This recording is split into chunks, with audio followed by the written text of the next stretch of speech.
Oke, hello everyone, welcome to analysis dan update lagi seputar koin kripto.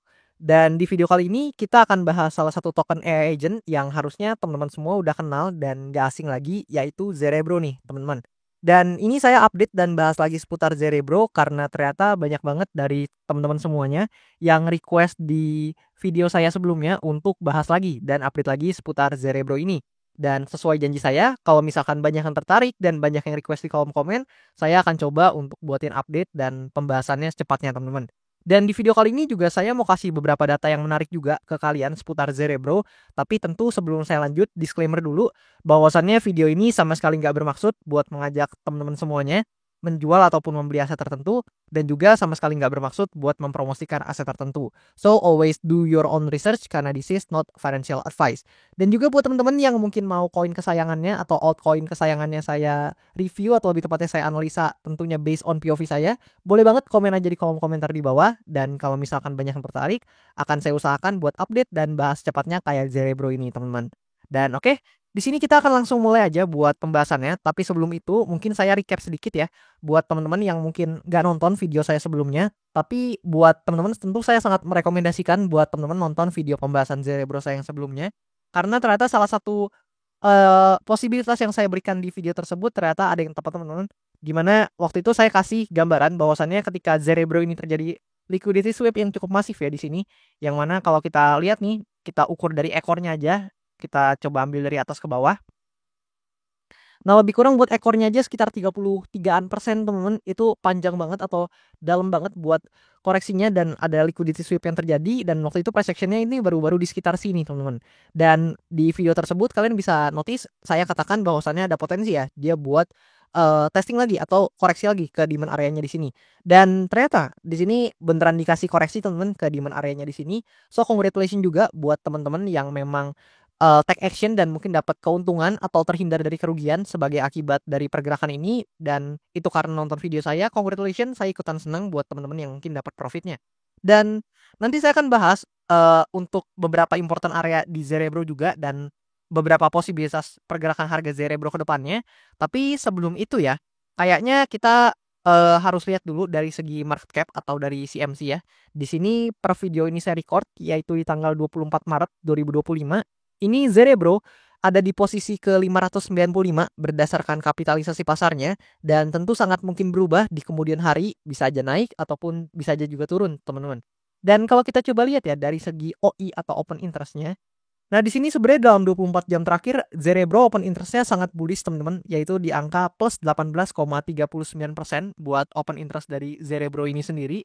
Dan kalau kita coba balik lagi ke chart-nya, di sini sebenarnya kalian bisa lihat ya, Zerebro ini akhirnya bouncing ya, berhasil rebound lagi di demand area yang di sini, yang mana teman-teman sekali lagi bisa cross check sendiri ya. Demand area ini tuh udah saya gambarin dengan cukup lama, teman-teman, dan ternyata di sini masih valid untuk menjadi support area buat Zerebro, dan ada pergerakan kenaikan atau rebound yang terjadi dari demand area yang ada di sini, teman-teman.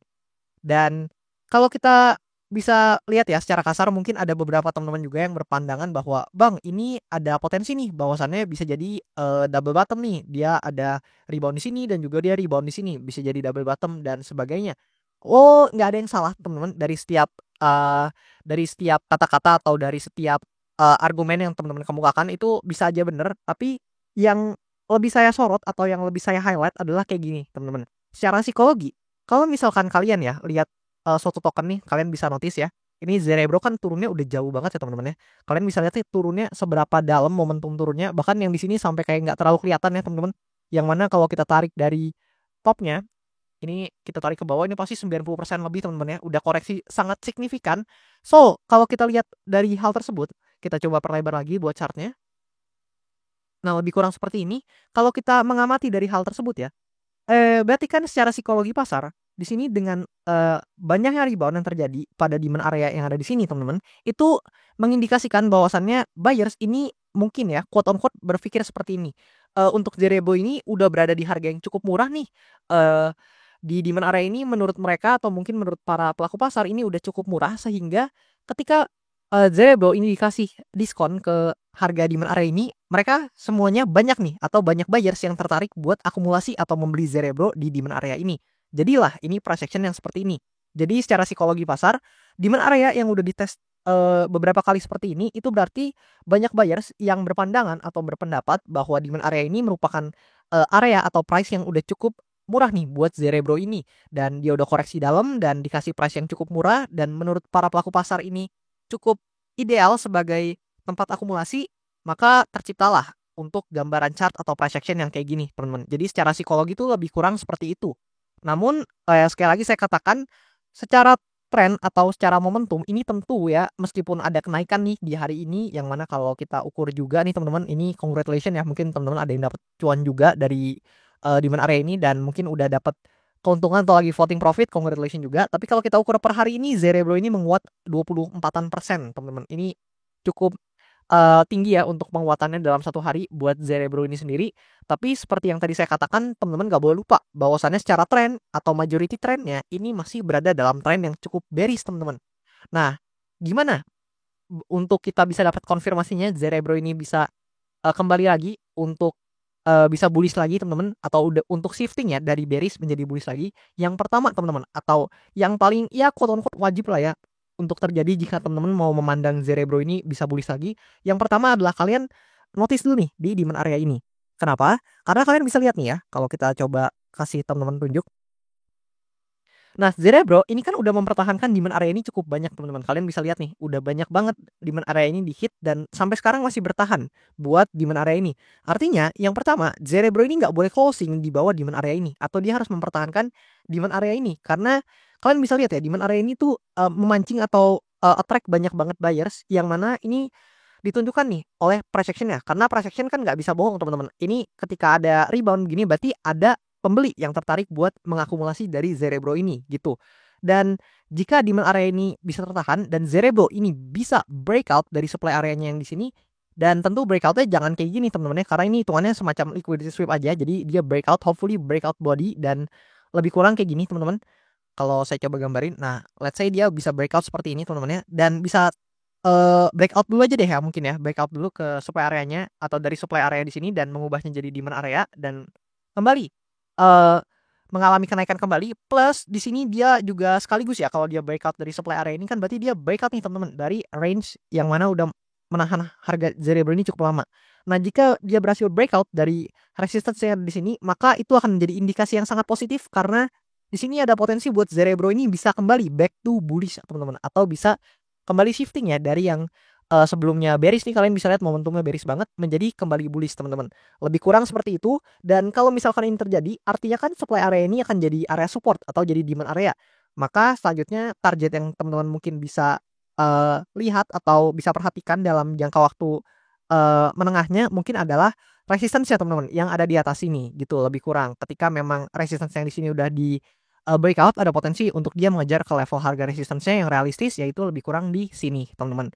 Tapi itu adalah kemungkinan pertamanya dan itu untuk skenario bearish atau bullish ya, sorry teman-teman, itu untuk skenario bullish dari Zerebro ini. Dan sekarang kayak biasa saya selalu menyediakan ruang untuk skenario lain.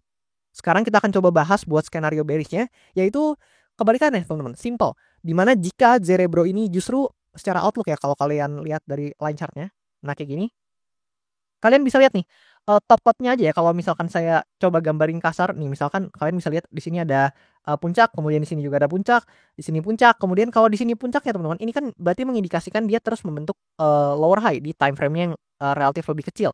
Nah, jika hal tersebut yang terjadi, maka itu bukan indikasi yang bagus karena ada potensi untuk dia bisa testing lagi nih ke demand area di sini. Dan semakin banyak suatu pintu diketuk sesuai teorinya, maka pintu itu akan lebih dominan atau lebih cenderung untuk terbuka atau persentase terbukanya bisa lebih besar teman-teman. Maka jika memang hal tersebut yang terjadi dan ternyata demand area ini tidak mampu holding atau mempertahankan price action Zerebro, maka ya justru bukan bullish skenario yang terjadi tapi bearish skenario, di mana Zerebro ini jika terbreakdown dari demand area ini, maka dia ada potensi untuk lanjut koreksi ke level-level harga yang lebih rendah lagi teman-teman. Ditambah dengan stokastik RSI ya yang udah menunjukkan area overbought atau jenuh beli. Tapi kayak yang saya katakan, kita nggak bisa rely ke satu indikator aja karena ada kok teman-teman untuk stokastik RSI-nya atau aset yang stokastik RSI-nya udah overbought tapi tetap tetap naik atau terus naik. Sebaliknya ada juga yang stokastik RSI-nya udah oversold tapi terus turun teman-teman. Itu tetap bisa terjadi. Makanya kita nggak bisa bergantung pada satu indikator aja teman-teman ketika menganalisa. Jadi untuk konfirmasinya still same teman-teman dari analisa sebelumnya, yaitu kalian bisa perhatikan supply area dan demand area di sini, dan hopefully ya ini momentum Zerebro juga bisa menguat dan paling nggak kita dapat testing dulu deh, atau hopefully bisa breakout dari supply area ini, karena dengan breakout dari supply area ini secara valid maka ada potensi buat Zerebro ini bisa mengunjungi titik resistance yang tertera di range atas ini teman-teman. Lebih kurang kayak gitu. Dan kalau kita lihat data-data seputar Zerebro nih teman-teman, kita coba lihat dari CoinGlass dulu. Nah, lebih kurang kayak gini buat data dari Zerebro, dan volumenya ya, secara volume kalian bisa lihat ini naik signifikan buat Zerebro ini sendiri, dan dalam 24 jam terakhir ini ada lebih kurang 187,98 ribu yang terlikuidasi di Zerebro ini, dan ya ini agak seimbang lah ya long position dan short positionnya. Ditambah teman-teman sebenarnya yang cukup sangat disayangkan ya teman-teman sebenarnya nih, kalau kita coba lihat ya dari segi ini teman-teman narasinya atau social mindshare ya. Sebenarnya narasi AI ini kayaknya mulai redup teman-teman buat social mindshare-nya ini, especially di crypto market ya teman-teman ya. Kayaknya narasi AI dan juga AI agent ini mulai mengalami penurunan secara persen share-nya dalam 7 hari terakhir, yang mana narasi gaming ini mulai happening kayaknya teman-teman, ini mulai cukup naik ya. Tapi kita harus lihat juga ke depannya akan seperti apa. Tapi sepertinya liquidity-nya ini mulai berpindah teman-teman dari narasi-narasi AI dan AI agent ke berbagai narasi-narasi lainnya kayak gitu. Ini datanya berdasarkan data social mindshare ya teman-teman. Dan kalau kita coba cek dari segi analitiknya, ya Zerebro ini sebenarnya secara overall di bulan Maret ini masih koreksi ya teman-teman, atau masih memberikan return yang negatif. Jadi kenaikan yang ini itu cuman mengurangi return negatifnya, tapi it's okay teman-teman, paling enggak minus-minus banget kayak di bulan Januari dan bulan Februari sebelumnya. So let's see di akhir bulan Maret ini ya mungkin ya, karena ini udah di penghujung bulan Maret, tepatnya ini saya record di tanggal 24 Maret 2025. So let's see apakah di bulan Maret ini, di penghujung Maret ini Zerebro akan bisa nih mengubah returnnya menjadi positif atau jadi hijau teman-teman, atau justru dia akan mengakhiri bulan Maret ini atau full di Q1 ini dengan return yang negatif gitu. Kita lihat aja ke depannya gimana, dan coba teman-teman komen nih siapa aja yang hold atau holder dari Zerebro ini, dan juga menurut kalian potensi Zerebro ini ke depannya gimana. Feel free kasih pendapat kalian di kolom komen di bawah. Dan juga jangan lupa teman-teman, boleh banget request analisa koin kalau misalkan kalian mau altcoin kalian mungkin dianalisa, atau mungkin kalian lebih tertarik sama analisa makroekonomi atau Bitcoin, teman-teman boleh drop aja di kolom komen di bawah, dan nanti kalau misalkan banyak yang tertarik sama requestan kalian akan saya usahakan buat bahas cepatnya. Dan juga jangan lupa nih teman-teman, kalau kalian mau request analisa koin dan mau juga sekalian support saya, itu kalian bisa support lewat Linktree yang tertera di bio account Instagram atau TikTok saya, atau di link yang tertera pada description di channel YouTube saya juga ada. Dan setelah itu kalian bisa mampir ke link traktir saya buat request analisa koin sekaligus support saya juga teman-teman. Dan itu aja sih teman-teman seputar Zerebro yang bisa saya deliver ke kalian. Thank you banget buat teman-teman yang udah nonton, dan sampai jumpa di video-video selanjutnya.